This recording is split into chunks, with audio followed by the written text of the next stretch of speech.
কেউ করে বলে হ্যাঁ এটা কারিগরকে পয়সা দিতে হয় না, এইটা হচ্ছে লাভ। আপনি কি প্রতিদিনই খেতে আসেন? আমি প্রতিদিনই খাই, আমি তো 97 থেকে খাচ্ছি। কেমন লাগে? ভালো। হ্যাঁ হ্যাঁ একই রকম। আর কোথাও কি এরকম দেখতে পাওয়া যায় আর 1 টাকার পরোটা? না না, এখানে কোথাও আর পাওয়া যাবে না। 1 টাকা পাওয়া যাচ্ছে, এইটাই আনন্দ।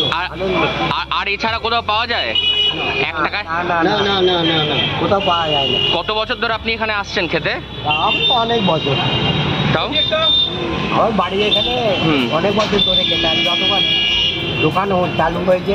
আচ্ছা, আর শ্রীরামপুরে কোথাও 1 টাকায় পরোটা পাওয়া যায় না। আর অন্য কোথাও পাওয়া যায় কি বলে মনে হয়?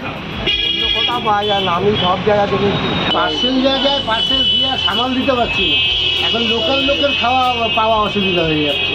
100-150 পিস করে 50 পিস 60 পিস হরদম খালি পার্সেলই চলে অনেক দূর দূর থেকে।